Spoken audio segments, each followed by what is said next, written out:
Introducing, may I present to you our new co-host. It's so exciting. Hi, Kim. How are you? Hello, I'm good. How are you?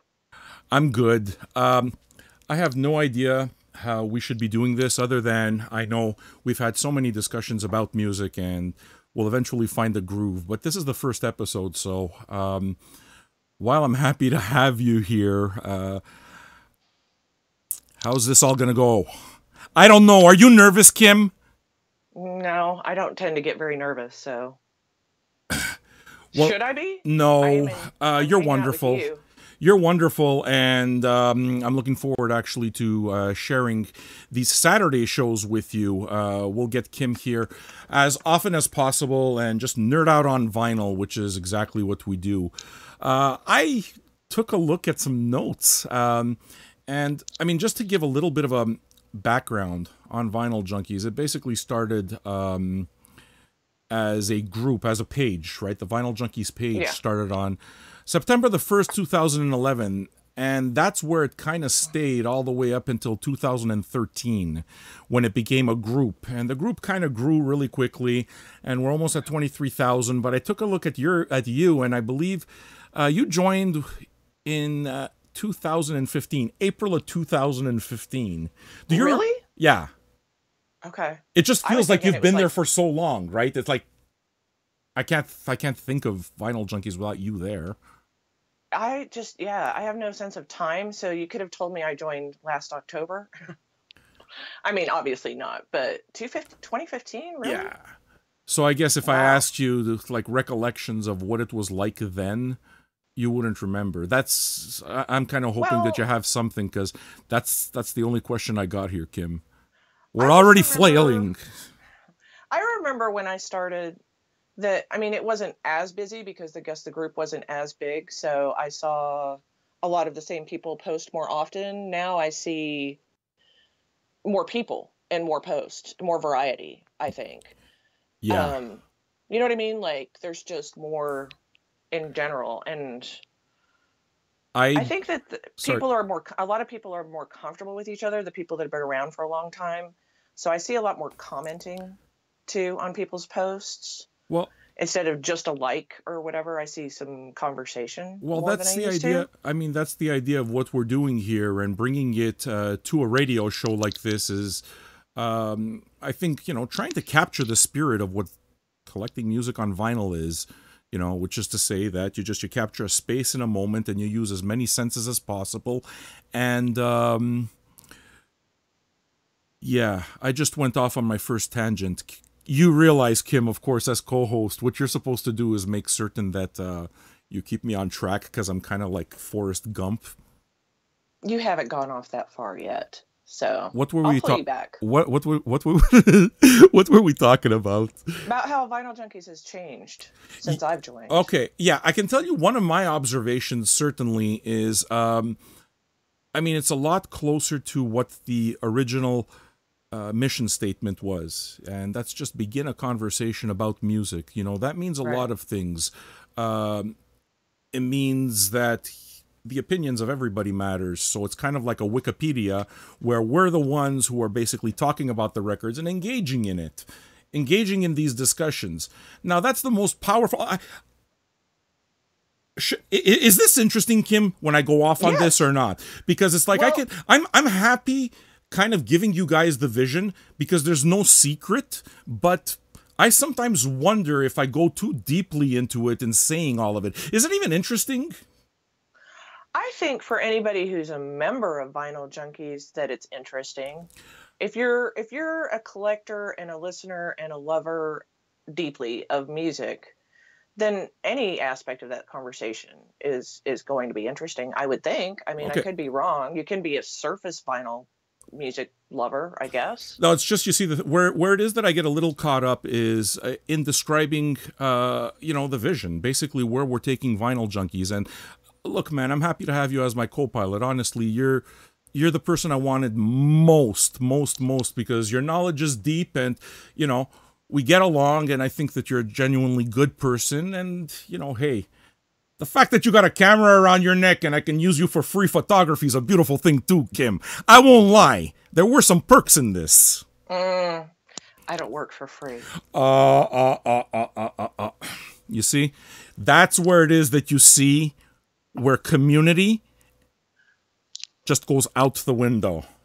Moneybags Kim. Yeah, I'm rolling in it. You should see, I am up to my knees in filthy lucre right now. But look, what's going to happen here is that we're going to talk about music and nerd out like we always do. So I guess, you know, I kind of worry about where the music starts and where the narrative and the people in it, you know, and all the characters that make up a show like this end. And maybe I ought to stop worrying about it because... yeah, isn't it all part of the same thing? Yeah, I guess. I mean, look, this network, guys, the reason it is that we're building Vinyl Junkies is for you guys. I mean, this is not a... internet superstar. I don't give a fuck about internet celebrity. I don't care, man. I want to sit in my pajamas and fucking smoke pot and listen to music. That's it. I want to do it until the day I die. You understand? And the fact that I got you to speak to is better than anything else because I'm sure you know, right? Kim, you gotta know. You start talking about music and for the most part you got the fucking crickets in the background because nobody knows the references. I mean, yeah, I don't think we're as widespread. You know, we're in our little groups, and so we think more people have the knowledge that we have or the passion that we have, but a lot of people don't. However, music permeates every aspect of life. I mean, jingles, your car radio, your Spotify, everything. So almost everybody has at least an opinion on music. They may not go as deep as we do, but I think music touches everyone. I can't even all over the world, you know? I can't even see I can't even see it. Music is the air I breathe, Kim. It is the wind well, music and you are the wind beneath my wings. You poor thing. So anyway, hey, what have you been listening to this week? You see, she put me on track. Subtly. No, it's good. It's good. That's what we're supposed to be doing, right? I mean, the record in the background is De La Soul's Balloon Mind State, and that one came courtesy of Vinyl Me Please. It's one of their albums there on their rap and hip hop subscription, right? So they got the main album of the month thing, then they got the jazz blues thing, and then they got the rap hip hop. And this was the last. Do they have a classical or classic? Well, okay, classics is basically the soul R&B one, right? That's where all the jazz comes from. So the last one, actually, do I have it here? I believe I do. Anyway, yeah, the last one is Stan Getz, I think, and the next one's which Stan Getz? Oh, okay. Do you know? Yeah, Jazz Samba with Charlie Bird. Okay. I mean, all right. Cool. I'm trying to show it out in podcast land, but yeah, sounds real nice. I haven't had a chance to look at the liner notes inside, but Balloon Mind Steak, Balloon Mind Steak is what came through the mail, and it brought me right back to 1990s, and I can most certainly attest that fucking hip hop educated me in jazz. You know, I would. Oh yeah. I was the guy who'd listen to fucking Guru go off on like Jazzmatazz and start naming Donald Byrd and start going after all the Donald Byrd stuff. And you know, they name drop Blue Note and so on and so forth. I remember sitting around like with a cassette and having like, I don't know, Tribe Called Quest or somebody, and going. Best of the stopping best. That cassette and rewinding it to hear who they were talking about and writing it down, and then researching it and trying to find out if it was a musician or a writer or an artist or whoever they were talking about, to educate yourself, to see where they were coming from, what their influences were, and who they were trying to teach us about. Yeah. And show respect to. So and I mean, back then during the 90s, you know, it was more CDs. I bought all of this stuff out on CD. So naturally, as you're building your collection again, you know, you want all this stuff that it's almost like you're capturing. Well, listen, in my case, it's almost like you're capturing a moment in time. Okay, you're capturing because the soundtrack is such a huge part of whatever stop on your journey of life is. Oh, yeah. There's a soundtrack, and To everything. to everything. Right. Yeah. And De La Soul was that, and De La Soul taught me about jazz, and now it's so cool to see people, you know, it's so cool to see this stuff coming back. And I have just one question to hip-hop fans, and does this sound dated at all? Like, I wonder, right? I wonder about the new generation of hip-hop fans, or people who buy hip-hop music. Would they find De La Soul sounds dated? You know, I work at a record store, and in the space is a guy who sells like oddities and memorabilia. His name's Eric. Okay. And but he is one of the biggest hip hop heads I know. I mean, I used to know more back in the day. And but he's about 10, 12 years younger than me. So I asked him, like my references are early 80s through like probably mid 90s, all of those bands in there. And of course he's younger, so he likes a lot of the stuff through 9000s and early 2000s Sure. and whatever that I also like. But my roots and my love are for the early stuff, like Boogie Down Productions and Jungle Brothers, Tribe Called Quest, that kind of stuff. Grandmaster Diggable Flash. Planets, Grandmaster Flash, any Sugar Hill Gang kind of things. Anyway, so I actually asked him about that, and he says that sometimes it feels dated. Obviously, the really early stuff is going to sound dated, but that he loves Tribe Called Quest just as much as he loves, I don't know, whoever the new people is. I don't want to speak for him, but the newer stuff. So he has said that some of it sounds dated, but Yeah. that it doesn't make him love it any less. Well, hip hop was at that time basically was just either all black music all the time for me, or women. Just that whole alt 90s Lilith Fair thing really affected my listening a lot, you know. Mine was Riot Girl, so yours was more the Riot Girl type thing. Okay. Yeah, for me the whole Sarah McLachlan and Juliana Hatfield stuff and Kristen Hirsch, stuff. You know. I liked that stuff quite a bit. But hip hop was the other half of that, and there were just a few bands from the East Coast that made it onto my radar because, I mean, I've told the Puff Pastry story before. I just didn't like the whole slick production, but, you know, then there was the New York stuff that was very jazz-based, and of course I'm talking about the Diggable Planets, and I'm talking about, you know, I'm talking about bands like this, and that stuff just always made it through that whole East Coast versus West Coast thing. I'm sure you remember that quite well, right? Yeah, I remember. I mean, people don't realize. Well, maybe they do realize now, but back then, I mean, it was on. It was a thing. Like, people actually had to choose, like, between. Oh yeah. I remember speaking to some like folks, and it's like, yeah, I represent the East Coast. Dude, man, I'm listening to music. I don't fucking know, you know. Yeah. But listen, didn't care either. I'm a pasty white guy. Ask you. Yeah, people. Well, yeah, you're right. We're white, man. People. We're white. But I remember people being like, "Well, which do you prefer?" Blah blah blah, or even like Biggie or Tupac, and I was like, "I like both. Leave me alone. I'm here for the music." Actually, I had a preference, but I have to say, it was completely music based, and that's the West Coast. And it's just Dr. Dre, man. Dr. Dre, Ice Cube, NWA, all that stuff. Just Public Enemy. Public Enemy less so, okay, because Public Enemy just had a little bit of a raw edge. Okay, yeah, I like that though. But no. What I'm referring to though, in terms of the West Coast sound, is just very, very heavy use of hip hop. Sorry, not of hip hop, of funk. Funk, yeah, and jazz and whatever, just that feel. I can trace my funk collection and my initial love of CTI records through hip hop? You know, well, I'm about to go off on a tangent. Well, that's the idea, right? Go for it, man. I can trace my funk to, I mean, everybody doesn't know this. I grew up in Africa.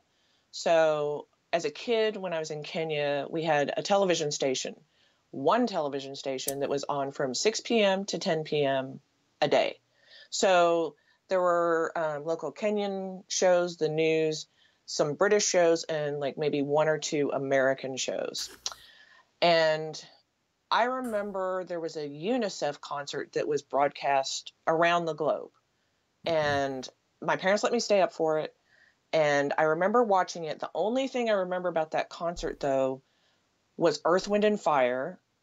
And they were playing September. And I remember getting closer and closer and closer to that TV till I was almost pressed up against it, going, what, you know, just my little, whatever it was, 8-10-year-old mind just like, and then saving up my allowance to buy that album. That's the beginning of my funk obsession.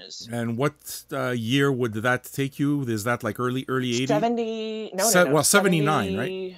Maybe 78, 79, yeah. Right around in there. Yeah, it was the late 70s. Okay, so you're probably 8 or 9. So basically you're talking about when it just came out, right? It's like... I guess so, it had to have. But I just remember them playing that and then scraping up my allowance to... That was the first album that I purchased. Okay, so in the 70s, you were living in Africa, right? Right. Mm-hmm. Okay, so... early 80s, yeah. Okay, so that whole Soul Train thing is something that just you didn't see.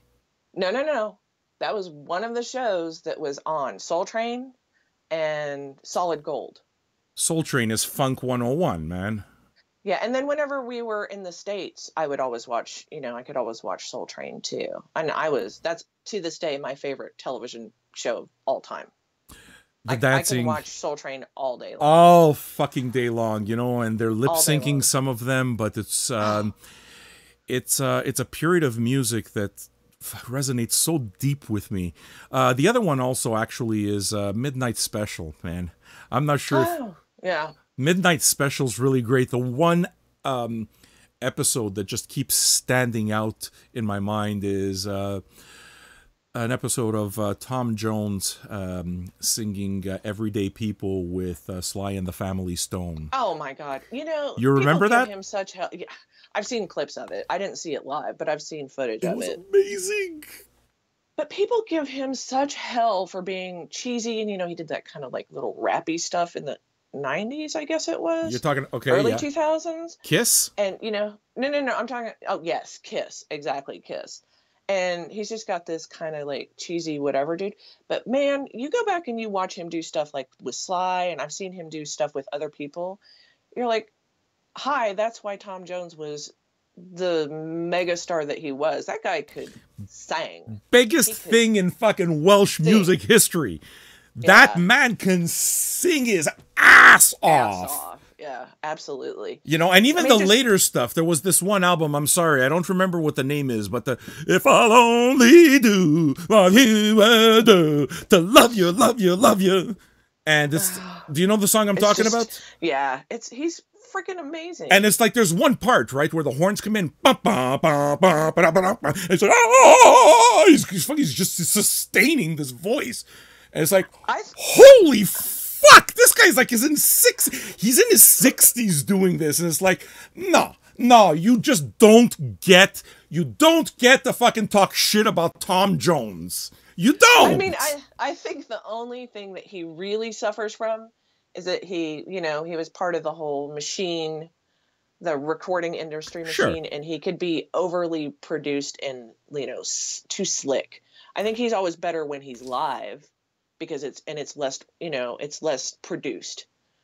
That's when he shines. So if you think that you hate Tom Jones and you laugh him off as a joke, go back and watch old footage of him doing live stuff, because I'm telling you, unbelievable. That dude is unbelievable. And if you see the collaborations, you go further than that. If you see the collaborations that Tom Jones did in the 70s, okay, say whatever you want, man, but the cream of the crop, he worked with all of them, and they all considered him their equal because the man had chops, So, and look. Sorry, but Delilah's a good fucking song. And What's New Pussycat is a good song. These are catchy songs.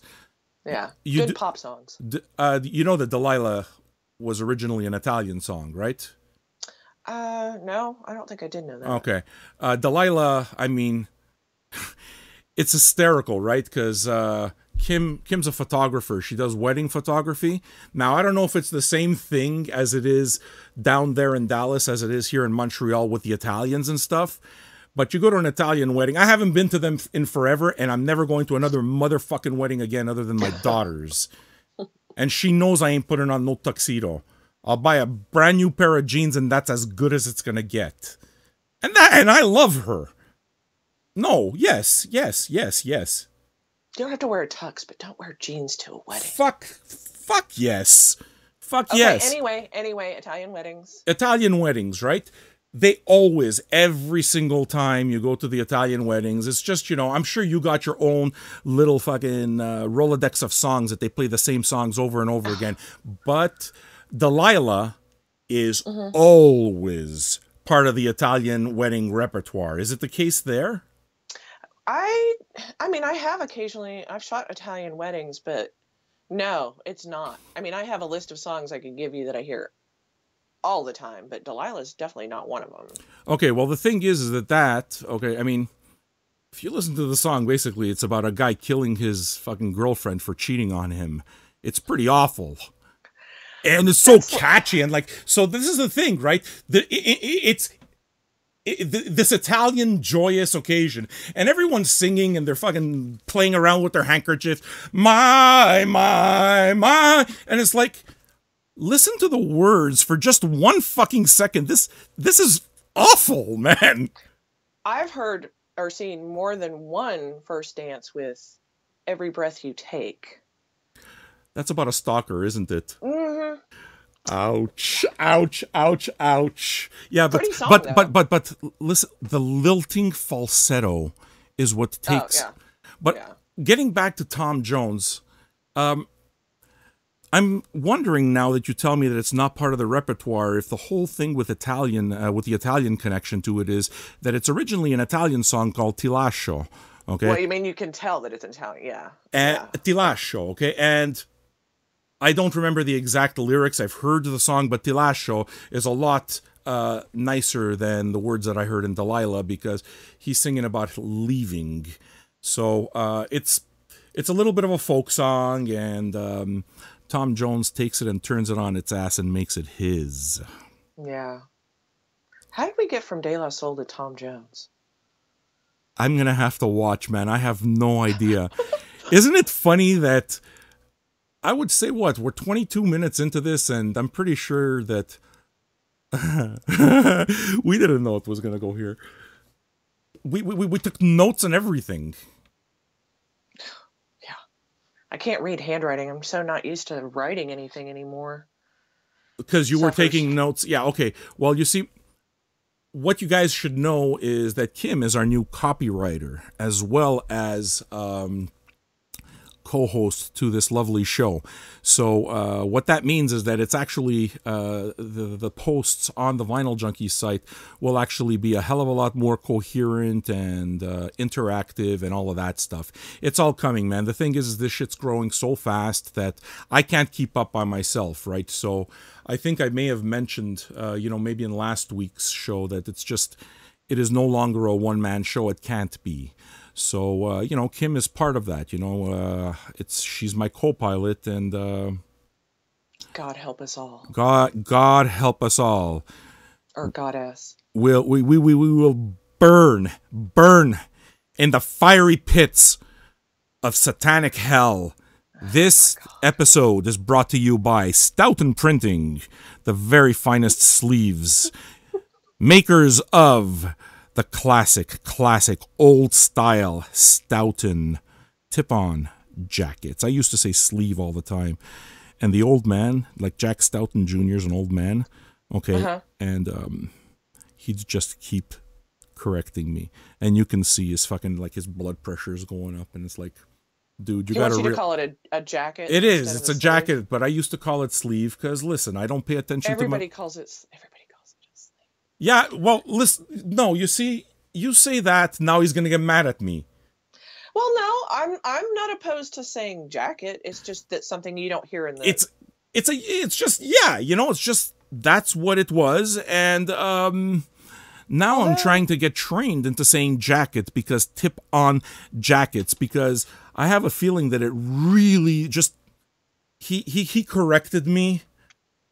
This fucking guy, when I went to that factory, he corrected me a dozen times, at least a dozen times. So it you know what, matters. I'm not opposed to jacket just because when I say sleeve, sometimes people think you're talking about the cover, the actual album cover. You know, Yeah, well, the album cover is the jacket. That's the jacket. yeah, The yeah. sleeve is I the mean, it's inside, like, right? but yeah, right. Like, Is that a reissue or is it the yeah, original? that's an original. No, no, actually, I could have told, because the top of the belt buckle is a little wrinkled, so it rings true. It rings true. Yeah, look at, yeah. Actually, this was my I keep my oldest brother's collection. He was a musician, Okay, and Rolling Stones were one of his favorites. So I never had to buy any Stones or Marley or okay. Dylan or any of that stuff. But yeah, this is his. It's an original. He bought it back whenever it released. What was that? 70 whatever. 71, I believe. Yeah, I Is that think so. right? Something like that. I'm definitely I don't know. not any Rolling Stones scholar, but well, I'm not I good on had an dates, original so. also. Actually, my uncle had an original, and I started playing with his records pretty much ever since I could crawl to a stereo. And it would be one of those old pickups, that with the speakers that you'd put apart, and Hmm. there was just a stack of records.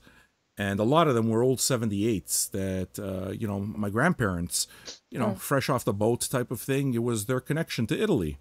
They'd go to the cafes and they'd have an espresso and talk about the news from home. Internet didn't exist, right? And you'd buy the local Right. newspapers and you'd do this entire thing. And they'd buy music from the homeland. And in all of that was my teenage uncle at the time, his record collection, which included that Rolling Stones record. So Mm. you put that Rolling Stones record in the hands of me, a 2-year-old, what winds up happening is it's completely scratched to shit, like unplayable scratched to shit. Mm. And the zipper is broken, but I do have the cover somewhere. Yeah, that one's surprisingly, having moved across continents and states and decades, it's in surprisingly good shape, but you know. I know, I know. I also know that we haven't been following our notes at all. I mean, I'm good Oh, with it. We talked about Tom Jones. because you were How listening to De La Soul. you are ruining this show. How are we supposed to stay relevant if we keep talking about Tom Jones to people? Music is forever, so new or old, as long as you're listening. Diamonds are forever. Oh my God.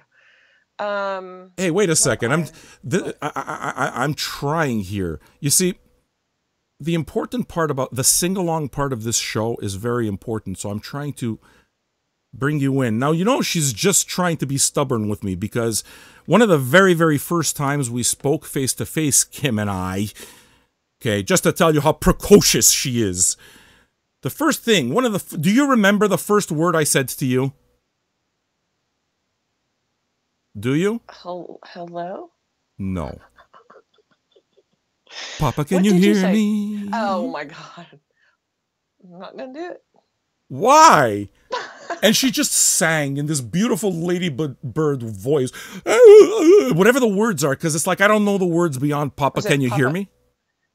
No, do Papa, it, can do you it. see me? No, she did it much Papa, better can than you? that. Papa. She. Papa. You're gonna have to do better than that, man. That's just. I'll bring it out here. Just, yeah, eventually, organically. I put you on the spot, didn't I? No, it's fine.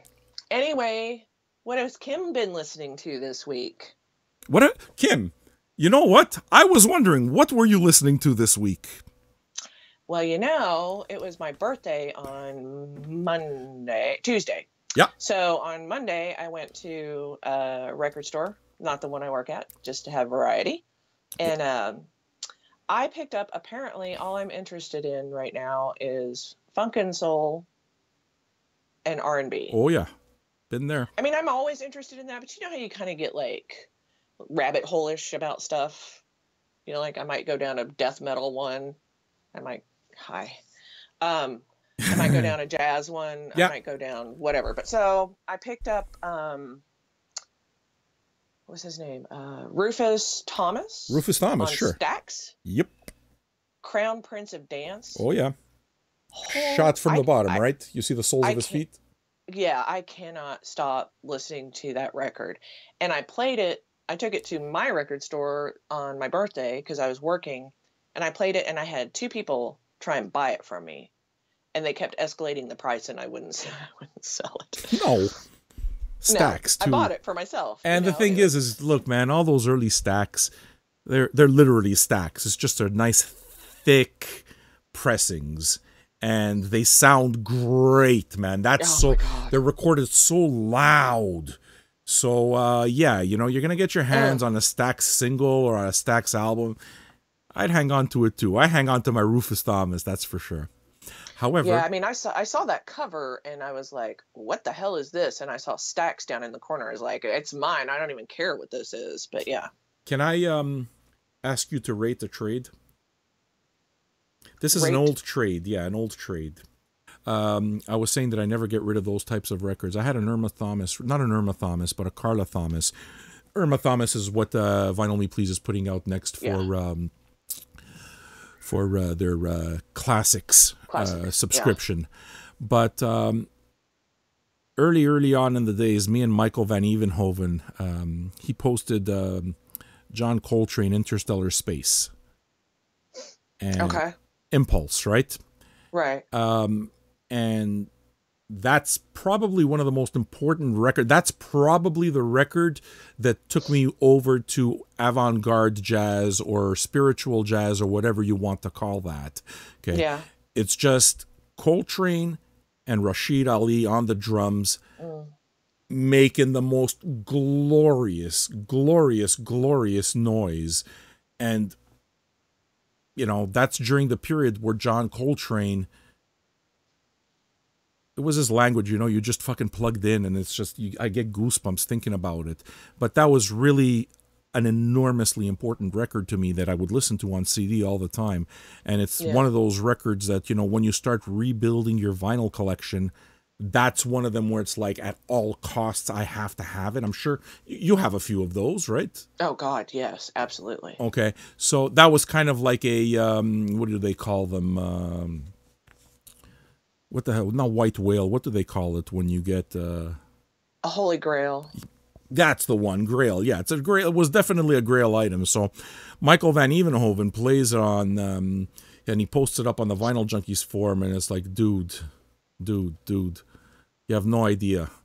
And we get to talking, and he really likes a lot of soul stuff. So what I wound up doing is getting rid of, I believe, 2 Carla Thomas records, 2 original Carla Thomas pressings, even mono, for that one John Coltrane Interstellar Space. I love when you can exchange, when everybody, you get something that you're just dying for and he gets something that he's just dying for, and everybody's happy. Yeah. He's the perfect person for that stuff to be there, you know, it's his collection now, and it's like, I think if it belongs more there than it does here, because my R&B collection steers very, very heavily towards funk. And mine does too. Yeah, you know, so it's like the Carla Thomases and all the rest of this, and I love that stuff. I really do, but, you know, it's more on the soul side of things. And although it's funky, very funky. But for that, what I wound up doing is just getting back an absolutely important piece of my musical soundtrack, of my own history, because still now, Interstellar Space is the album that took me over, man. It's the album that made me see, like, that somehow, it's just, you know, that moment where it's like, oh, okay. That stuff didn't make sense before. All I heard was noise. Yeah, it's not for everyone.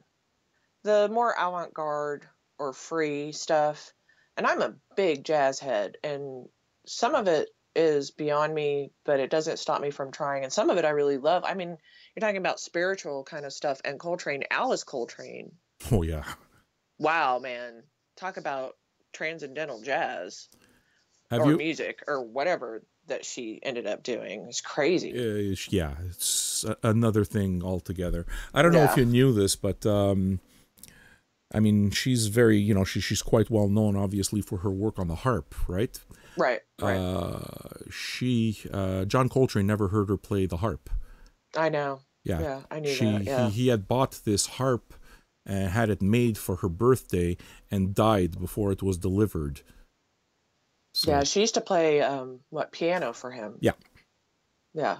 And then they got married, and she went on. She went on to be to represent, basically to spearhead a lot of the next generation of impulse artists like Archie Shepp and Yeah. Pharoah Sanders and so forth.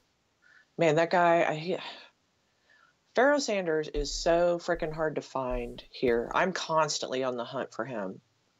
Oh, He's yeah. just difficult. He's difficult to find, but worth it when you do. Well, look, I mean, I pick it up on contact. So one thing that I'm really happy Yeah. about that's been happening with the vinyl industry is, look, man, it's a better time than ever to be collecting records right now, because the records are just getting better, man. The pressing technology's gotten better. The channels have opened up. There's a lot more of it, so you're going to see less. Even the old presses are going to work more efficiently because you're not going to see them just being overworked, right? There's new presses that are taking on a lot of that stuff. So, we're going to see better records just all around. And people are, I mean, what that means is that we're going to be able to get our hands on stuff like old Impulse records, because fuck, I don't care, man. I'll get it anyway. If you press it properly and it sounds good, I'm in. But tell me. Oh no, go ahead. No, I'm with you. I'm one of those people that I don't care if I have an original or a repress. If it sounds good, that's all I care about. If it sounds good, if it's faithfully reproduced, then yeah, that's very, very much the case. And when I say faithfully reproduced, I don't only mean, I don't mean just the sound. I mean, the platter's got to be similar. I mean, the jacket has to be similar. The jacket, yeah. Don't mess around. And that's one thing that I hated that Impulse did, right? Because Impulse cost $1 more than other records when those records came out, because Creed Taylor insisted upon this great production, and he insisted upon those heavy jackets with the gatefolds. All that stuff cost more, okay? But it was a part of Impulse. That's Impulse. Yeah. Then 80s come around, and they start releasing records without the tip-on jackets, so they're not gatefolds anymore, and it's like, you're taking away from the experience. You are. I mean, when vinyl sales were declining and you're trying to cut production costs and still give me the music, I can forgive some stuff if you're trying really hard to get that music out there. Yeah. Obviously, a company like Impulse, they're in it for the money too. I mean, they're businesses; they have to make money. But yeah, I think that's one of the things that Jack White with Third Man is doing. His production level and all the weird, kooky, odd stuff and the quality and all of that is impressive. I think he really does all that stuff correctly. As a vinyl fan, I like those little extra things. Like you used to get an album and there was a poster in it or really good liner notes or anything like that. Just is like a perk on top or icing on top of a cake. For me, there's just a little thing where there's a bit of that line that gets blurred between gimmick. Yeah, that's true. And the extra. And that sometimes it's just, I feel like, don't jive me. Because I feel like they're selling me the paper more than they're selling me the music. And that's true. The paper matters. The whole thing does matter, but look, it has to be both. It has to be music first. It has to be music first. That's exactly it. So for me, before you do anything, give me proper liner notes that are legible, and Right. give me an experience. When you're selling me the record, don't sell me the music. Don't tell me it's all the same. Don't tell me don't talk about that. I'm sitting down and I'm putting the needle on the record because I am taking the time to absorb it this way. That's the clientele. Right. Don't fucking tell me it's all the same, because that's nonsense. We understand as vinyl people that vinyl is inconvenient. Yeah, it is. You know what? Drive-through's pretty fucking convenient. Keep eating drive-through. Yeah. It's just. I, Go ahead. Sorry. I think that that's part of the resurgence of vinyl, though. It is inconvenient and it makes you slow down. Yeah. And I think everybody is just so like noise. And, we're like proud to be, I'm so busy. Like it's something to be prideful for, instead of like, I think there's a backlash. And I think vinyl reflects that. The resurgence of vinyl reflects that. Yeah. Just a connection to it. It can't just be that connection. Every time you engage an extra sense, you're always making an extra connection to this art. So records are art. The jackets They are are art. art. I read those liner notes. Those liner notes, Oh. That's my encyclopedia, man. Yeah, it's the old. That was our wiki. Yes, yes, ma'am. That was our wiki, absolutely. It was our wiki. Liner notes and discussion, and talking to the people who worked in the record stores. And That Hit was all my Parader wiki. magazine. Well, listen, whatever, depending on whatever scene. But in me, Yeah, Hit Maximum Parader. Rock and Roll, Thrasher, Flipside, whatever. Yeah, Rolling Stone, Spin, all of those. Yeah. So all of that's changed, right? And people are kind of all over the place. And the entire idea of Vinyl Junkies is to get that discussion again and just attract comments with people who are interacting to our conversation. Right. Because this is what we like to do anyway, right? This is what we do anyway. So why not include more people in there? Yeah. And just keep it about music, man. It's an oasis. Thank God. You need it. We all do. Well, I have to have it. I mean, there's so much going on. And it's so intense and emotional and visceral that you need a safe that's space. One of the I mean, yeah, I guess it is a safe space. I don't have a problem saying that it's a safe space. Well, it is for me. And I like it is for me too. I mean, I like the structure and the simplicity and just the music, and it's just it's for me the group is like just like how it used to be with my friends, especially like in the 80s and 90s. Mm-hmm. It's just an endless conversation about music. This is what I got. Let's listen to it. Do you like it?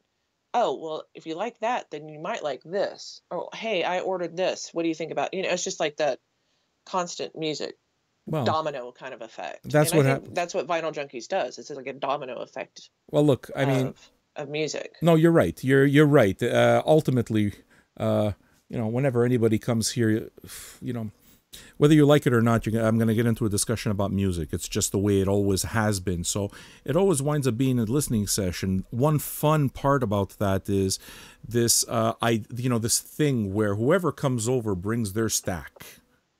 For whatever reason, and we don't know, they don't have to tell me what the stack is. So there's Joe Mahalik who comes, and that guy, it's always metal. He's like big on the metal, but he's been getting into a lot of that weird early Moog stuff, right? Yeah, and some of that new age weird swirly electronic stuff. So he shows up every once in a while with some Tomita or that kind of thing. But that experience of, yeah, man, I'll look through your stack, you look through my stack, and then it's almost like I'm describing my ritual, right, with friends. It becomes almost like a game of cards that you play because you let the mood dictate what comes out, right? Right. You kind of want that flow, kind of the idea of the mixtape, right? You want it to flow properly. And it becomes this conversation that you have over the course of however long you spent together in that room. It's not just the words, but it's the music that becomes part of that conversation. Mm-hmm. And it's like the fabric for future memory. Yeah. You'll hear that whatever you're listening to 10 years from now, and you'll be like, oh, we sat in my music room, and I remember when we listened to that for the first time. Yeah. You know, I think it's that constant thread of music throughout your life, if you're a music fan, music vinyl junkie. It's okay. No, but look, ultimately, it's just, I guess you can say it's about the vinyl, but, you know, as I hear this, and, you know, I'm enjoying this conversation greatly, but it's not really necessarily about the vinyl, but the result of the vinyl. Yeah. It's the result. It's about the music. Yeah. The vinyl is what engages me physically. It's what keeps me sitting there. The sleeve, the jacket is what it is that keeps me interacting with music. But basically, it's music, and you're taking that. It's an active part of whatever it is that you're doing, which isn't to say that you can't surf the net at the same time or whatever, but I can't speak for you. But when I'm surfing the net, I'm looking up Discogs, and I'm looking up articles, and I'm looking up wikis about music. Right, me too. You too, right? Oh, yeah. Awesome. You realize that... So... Yeah, what? Go. We should talk about stuff that's coming out. This, guys, you're right.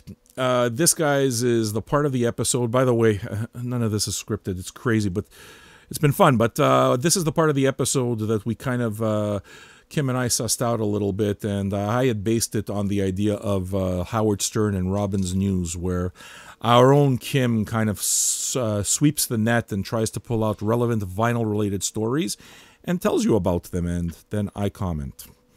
Kim, take it away. We will get you some intro music and everything. Oh, God, really? Sure. Theme music? Oh, sure. Cool. One of the things I saw that I thought was super cool and didn't know about, you know, the Wrinkle in Time movie that's coming out in a couple weeks. The director, I think it's Ava DuVernay, talked Sade into doing a song for the soundtrack. Yes, okay.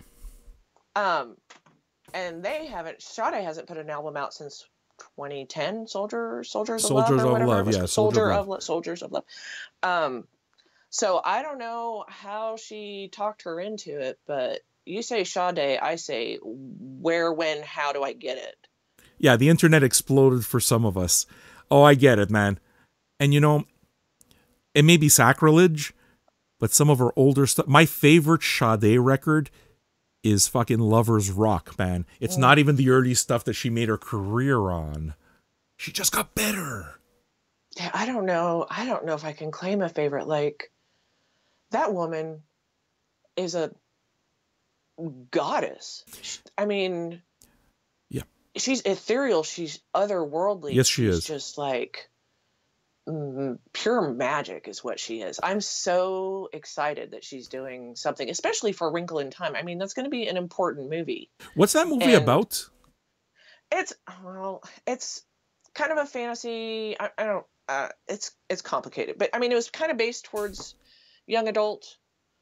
But there's a strong, female protagonist, and it's very like fantasy, magical.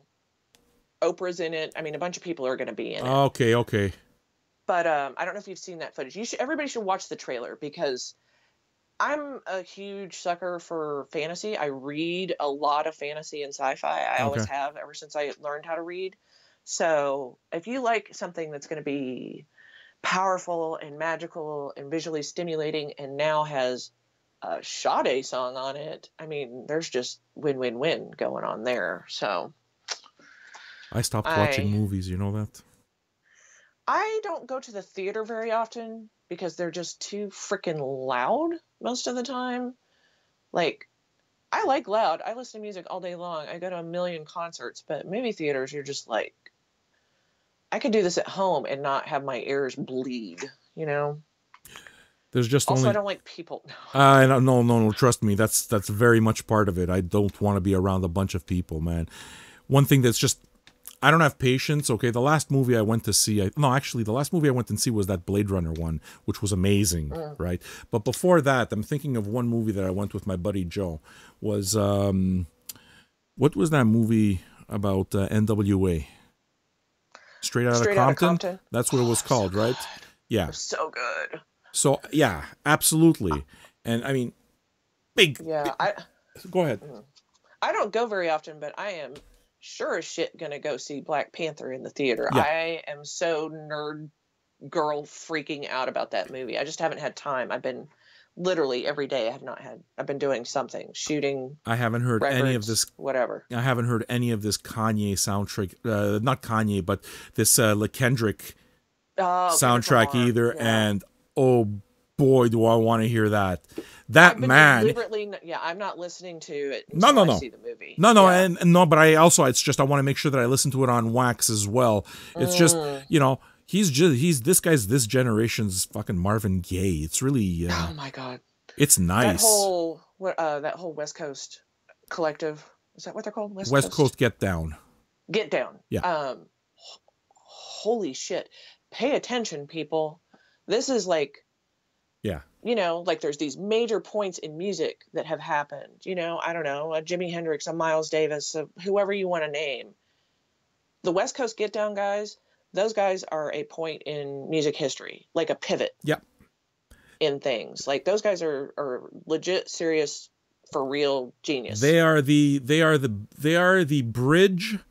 They are the collective that has brought jazz back to a more mainstream audience and taken it in a new way, new direction. Yeah, new direction, incorporating a lot of the new language, incorporating hip hop, but holy smokes, man, I think of someone like Kamasi Washington, the manner that this guy manages to touch upon spiritual jazz, and he's got that CTI vibe sometimes, and he's hitting all of the sweet spots and making it his own language. It's like, it's a pivot. There's no doubt. It's very, very significant, and that's not exaggeration. No. Or blowing smoke. These guys, pay attention. Ronald, these guys are it. For me, it started with Kamasi, but then it's like I really did wind up going a lot deeper. It's like Fly Low was an easy one to go to. Yeah. But Thundercat, then that was another easy one, right?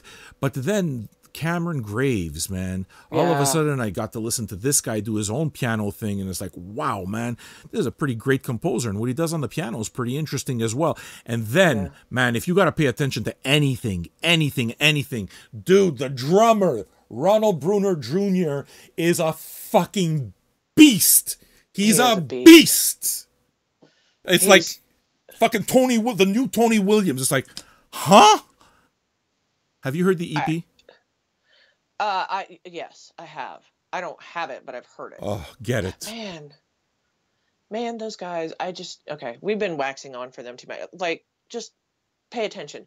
And if I have found a really good article, kind of a little synopsis about West Coast Get Down. If I can find it, I'll put it up, because if you don't know and you're unfamiliar, then this will help explain what happened, who these guys are, and what they're doing and where they're going. Well, what's really cool, what you can do is when you do the copyright, not the copyright, but when you write up all this whole thing and you upload it onto the website, what we can do maybe is just provide a link so that people can read about the article. Because I know I want to read it. I may have read it, but I want to read it again. It's really good. I found it not that long ago too, and I'm not sure how old it is, but it was really, really good. Because somebody was asking me about West Coast Get Down, and so I was kind of researching, and I ran across that article, and I was like, read this. This will explain everything succinctly. So, okay, what else? Okay, Billy Fields from Warner Brothers. I was looking at his Twitter. Yeah. This is so crazy. He posted something about 304,000 records were sold during Valentine's Week. Oh, okay. And that means the sales are up 21.6% over last year of vinyl. And he said that there were 2 million albums. There have been 2 million pieces of vinyl sold already this year. And those are only the ones that are scanned. Because a lot of that stuff isn't scanned. We're not talking used and all that kind of stuff. No, but there's a lot of independent stuff. There's a lot of stuff like the Bandcamp stuff and all of this never gets scanned. Yeah, absolutely. I mean, 2 million, and it's only February. Isn't that crazy? I can't wrap my head around numbers like that. It's crazy. I'm glad, man. I'm glad because we need a connection, you know, and this is it for me. I'm glad too. I think people, because I work in a record store, I hear like, man, I hate that people are into vinyl now because now I can't find everything for $1 like I used to find everywhere, for that period of time when vinyl was in the decline, 90s, early 2000s or whatever. And my thing is, oh man, I want every teenager out there to buy a Taylor Swift album if that keeps the factory up and going and they make other music. Absolutely. And it gets to everybody. Bring it on. Absolutely. And maybe, well, we could talk about the cost of vinyl some other time, but the more the merrier, I think. The better vinyl sales go, the better for every vinyl freak. That's exactly right. And if you really do care about it, okay, don't get precious about what it's good for everybody. Okay, it's good for everybody. And the fact that the independent guy got squeezed out meant that other players came into the field, and players like fucking Furnace Manufacturing, Eric Astor there. Hey man, the guy put his money where his mouth is and just expanded the factory, and it's all new equipment, and we're seeing this all over the place. Stoughton can't fucking grow fast enough with the business that's coming in. Yeah, if Taylor Swift is what drives some of that, and if the upteenth version of fucking Fleetwood Mac, or Fleetwood Mac rumors, you know what? So what? So what? Who cares? It's like, don't get precious. Yeah, stop. It's just, the more vinyl, the better for everybody who's into vinyl. And you know what? It keeps people afloat, man. It keeps the industry afloat. What's one of your favorite things when you go to a concert? The fucking merch table. Oh, hell yeah. Especially, Melvin's. Oh. Yeah, that's Melvin's crazy. merch table. You say merch table, I think, the Melvin's merch table. Oh, it's my favorite thing in life. I'm a little bitter about the Melvin's merch table because it's all stuff that I can't afford. But that said, all of the 10-inch stuff that they do with the special art by Mackie and all the screen printed stuff, all of that stuff winds up on the albums eventually anyway. It does. And for me, the Melvins, and I've seen them more than I've seen any other band probably. I've seen them at least, I don't know, 15 times, 20 times, a lot. Yeah. Anyway, back in the day, when I would see them in the early 90s or whatever, I didn't have any money. I didn't have any money to buy merch. Now I have money enough to buy. I always buy a t-shirt, and then I usually try and buy one thing. I can't buy it all, but I buy a piece of art, or I buy one of the, the 7 inches or something like that, because it's what I can afford. I got to walk away with vinyl all the time. Yeah, I have to. I want a piece of vinyl, and I have a million Melvin shirts. That's kind of just a thing. But the thing about the Melvins is, even if you can't afford the merch, they've always gone out of their way to make their tickets affordable. True. So you can see them, which is the most important thing. And like you said, all that specialty stuff usually comes out later anyway. In building Vinyl Junkies, I have heroes. I have just people that I very, very much look up to for various reasons. And the obvious go-to thing is something like John Peel. I maintain the VJ archive like John Peel maintained his archive, and a lot of this show is kind of centered around that idea, just bringing back that fucking excitement of discovering music organically by listening to something that's engaging instead of just this fucking Spotify, But one of the things that I really look towards, and I can say, Buzz Osborne is my hero. He's my fucking hero, and it's not for a lot of the reasons that a lot of people would think. It's just because these guys have been at it for 30 years. They haven't changed. They do the same thing. They find a way to make it work, and they work their ass off. They are the hardest working band out there. Every year, pay attention, every year. This time of the year, the album comes out. Then the tour. Then the tour, and they're making all the jackets, all the one-of-a-kind art, and all the rest of this, right? And the music is phenomenal. And they do the fucking interviews.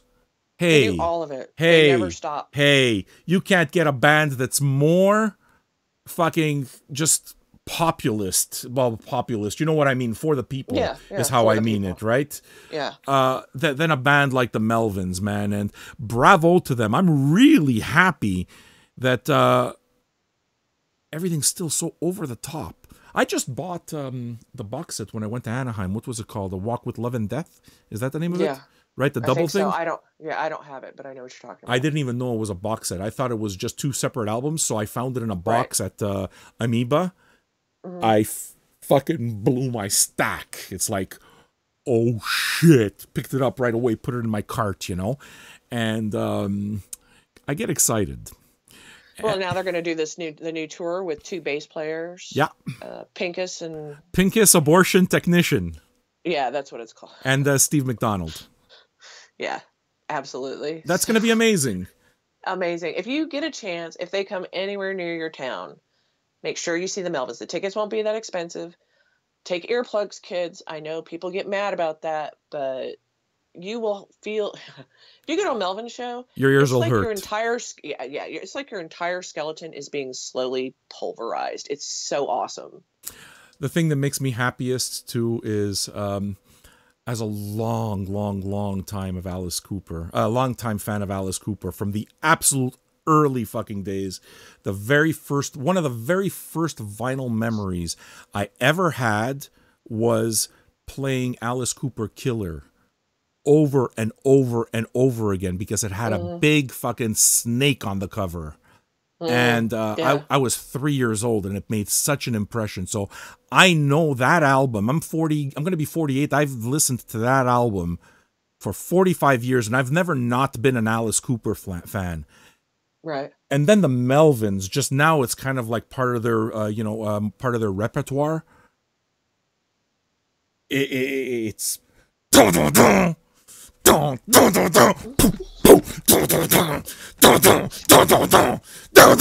it's like, wait a second. I know what Alice Cooper meant, and it wasn't quite like that. You're fucking hammering me over the head with that. It's like, yeah.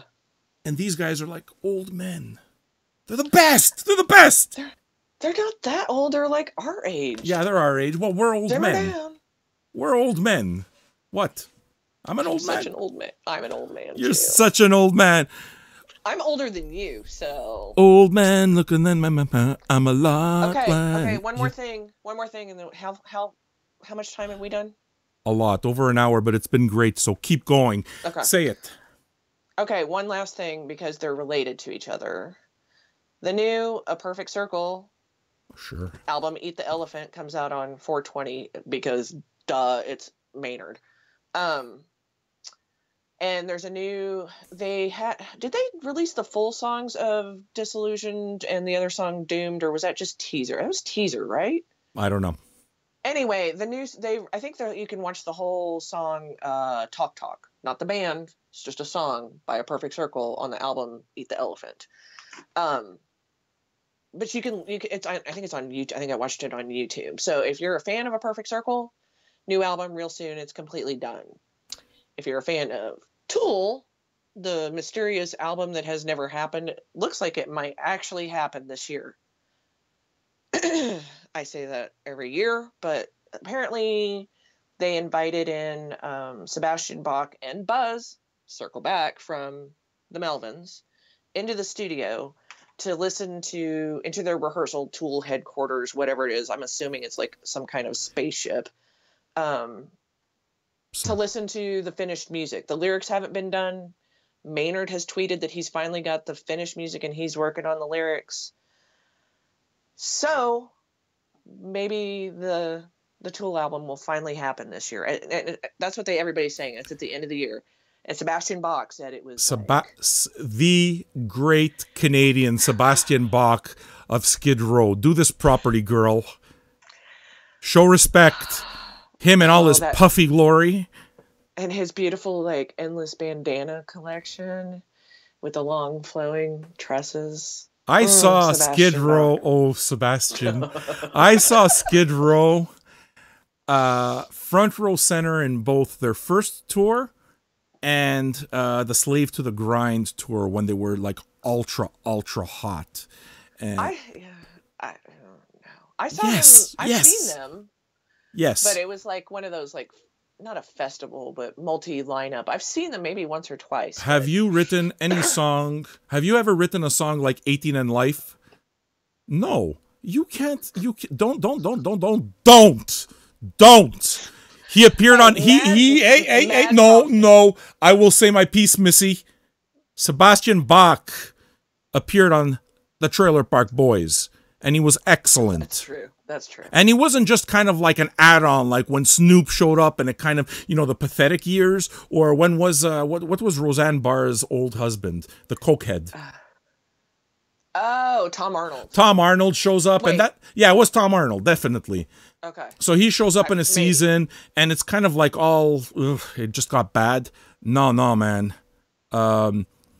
Sebastian Bach fits fucking perfectly in Trailer Park Boys, and he's now become part of Canuck history. So you have to, dear Kim, respect Sebastian Bach. Like giving him shit. You know, here's something I'll say positive about Sebastian Bach is he's still around, and you don't even hear things about Axl or even like Nikki Sixx. But Sebastian Bach never goes away, and he's obviously cool enough to be invited with buzz from the Melvins to Tool's headquarters to listen to the unfinished album. So Nikki Sixx has a radio show. Nikki Sixx does have a radio show. Does he do like a Sirius or something? He does a show called 6 a.m. Okay. and Axl is going to be singing on the next AC/DC record. Yeah, I mean, I know that, but he's not like in your face all the time. Like I see Sebastian Bach all the freaking time. Yeah, because he's really just trying to hang on to that little shred of fame he still has left. I don't know if you saw that picture. Did you see the picture, right? Where it's kind of like he's all fucking thrilled to be there, right? And on the exact opposite side of the picture to the right is fucking Buzz with his arms crossed. You know, with a smile. It's the best. It's the best. You should look for the picture. New Melvins material, important. Oh my God. Anyway, so new Tool, new Perfect Circle. The Tool thing we've been waiting for so long that if it happens, I'll buy it. I'll be happy about it. I'm stoked about it.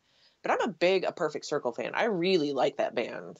I remember walking through my living room and I don't know what was on. And it was right when the Judith, the video for Judith was on, and I didn't even know who it was. I was walking by, I heard the beginning of it, I stopped, and again, I was like closer and closer to the TV going, what the fuck is this? What is this? I have to have this. Just being blown away by that song. I don't know that album. I don't know the names of the songs. The only song I know that just stayed in my head forever was the You don't see me. What song is that? That's Judith. That's Judith? That song is just, I don't know the names of songs, man. Oh my God. But that song is just unfucking believable. So I'm stoked about Eat the Elephant. We'll have to see. I think it's like 12 tracks. Oh, the other thing about the new Tool album, Sebastian Bach said that the shortest song he heard was 7 minutes and the longest was about 20.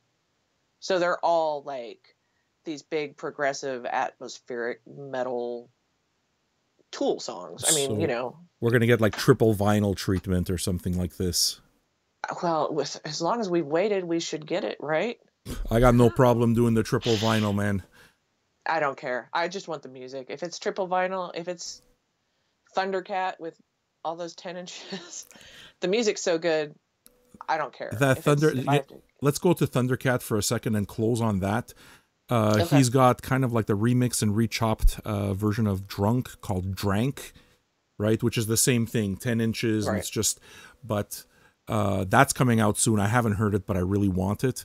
And I would just like to go on record saying that Drunk, the 10-inch, the 10-inch box set is the most inconvenient fucking thing that I own in my entire record collection. That box does not stay closed. It doesn't. It opens all the time because there's too much brutal. stuff. There's a sleeve within a sleeve, and then it's beautiful, but it's like. But it's too much. It's a lot. It's a lot. I mean, the music is so good. I do get frustrated with that box set occasionally. I'm like, can I just? You know what I I like? just want to listen to this. But what? You know what I like? I like the fact that a Thundercat song has become a fucking stripper anthem a little bit. The song that Has it? Well, good, nobody girl. move Get your money. on the floor, right? Good for that's cool. I mean, if it's becoming like that, then I'm sure in the clubs it's popular, and there's a reason because the music is damn good and obviously danceable. Aren't you surprised though? Because I heard that, and listen, I found Drunk to be a very weird album. Oh, it's insanely weird. It's awesomely weird. It is. It's all over the place weird. It's so good. It's so good. And you know what we've just done? What? Dear Kim, you and I have just completed episode 31 and our very first of many co-host episodes. I hope you enjoyed it, man. You were awesome. This was fun. Thank you. That was awesome. And am I still supposed to be nervous? Was I supposed to be nervous? nah, I think that was just me projecting, man. I'm the one who gets nervous about stuff. But yeah, that was awesome, man. And we'll do it again. Is it next week that you'll be on again?